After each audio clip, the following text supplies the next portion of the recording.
Mga kasama, ito mo, atas mo tayo. Hindi pa ho kapos ang pangyayari ngayon.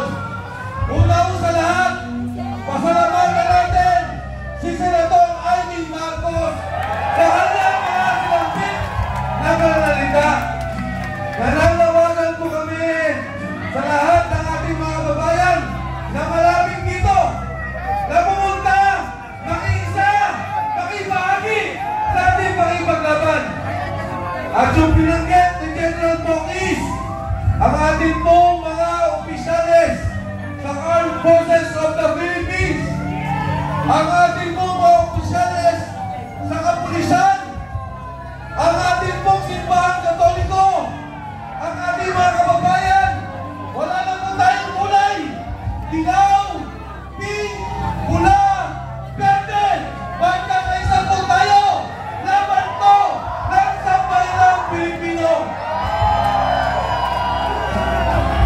Attorney Harold Respicio.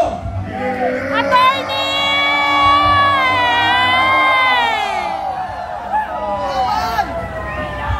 Bakit nililungalan dito? Ito kay Bandeg!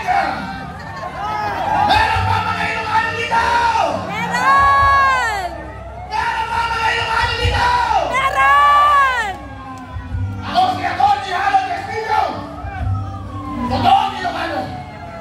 Iba nyo naman sa aking balat! At yung mga Ilocano dyan, nakikita ko kayo kahit padilim! Kumiti nga kayo!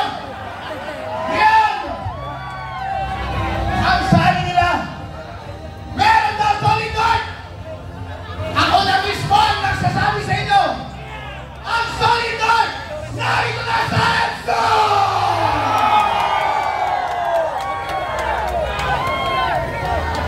Ako ay bumahay pa! Papunta dito sa Maynila! At kung gusto kong sabihin sa inyo, ang gaganda at ang gawa ko nyo pala! Ang tumutin nyo pala! Pero iisa lang ang aming kamdamin! Naskam tayong lahat! Naskam na tayo! BDM! Noong una ikaw ay nangangampanya. Nagdalag ka namin!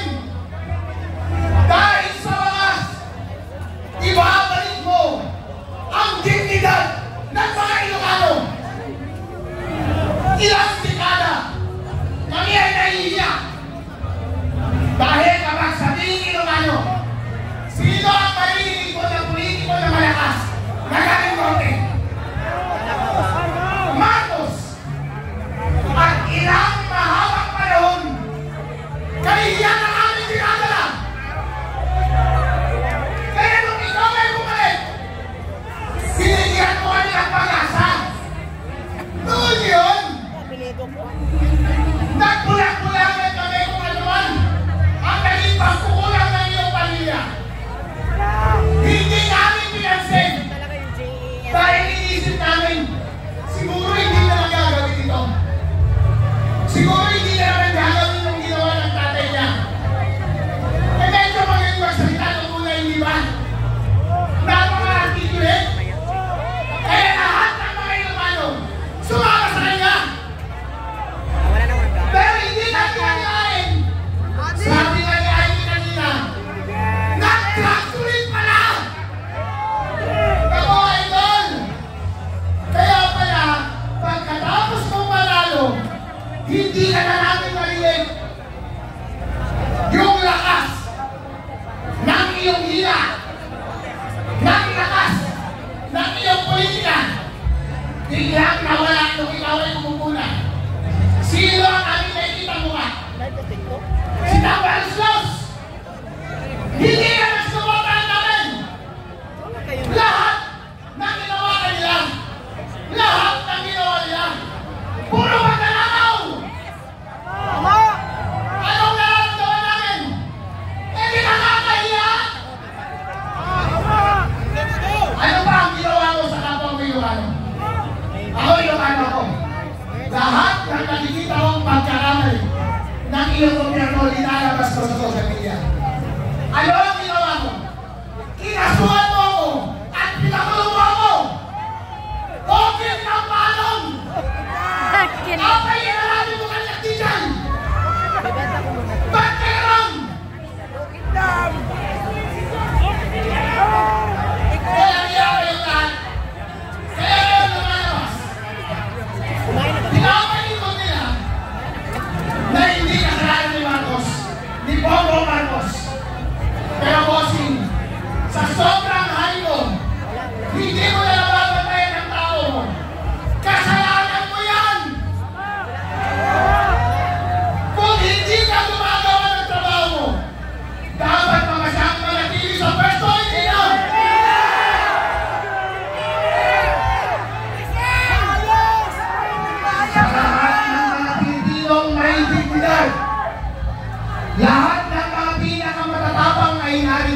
Kahit na sino Pilipino na nakikita na kinababoy na sila ng kanilang liderato, ng kanilang presidente, hindi na sila nilarespeto.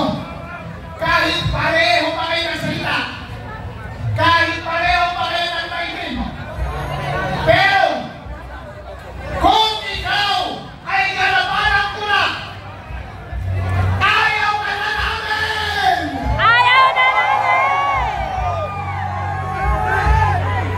Marcos resign! Marcos resign! Marcos resign! Marcos resign! Marcos resign! Marcos resign! Marcos resign! Mga kababayan, gusto na ang pangihirap natin! Ano ang panawagan ni Amy Marcos?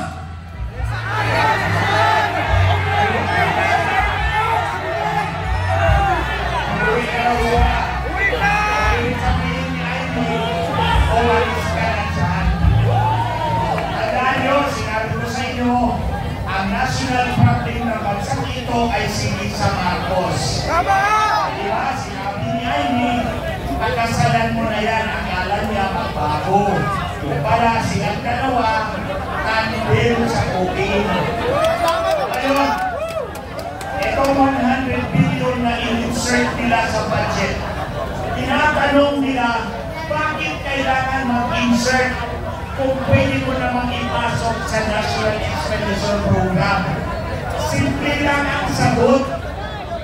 Kapag nasa NEB, si Congressman ang tatanggap ng suhol, hindi si Marcos. Kaya kailangan ni Marcos mag-insert ng 100 billion para ang tongkat sa kanya lahat. Hindi lang droga, kundi ang pagnakaw ng pera ng sambayanang Pilipino. I lay that blame directly on Marcos Jr. Tandaan nyo, ang board hindi binabaha kahit anong bagyo. Pero bakit yung komunidad natin ulan ng baha na at hindi nasusunod ang problema dahil ninanakaw nila, and nobody exemplifies more than this president. Ito, basta Marcos magnanakaw, alam na natin yan. Ngayon, ito General Browner,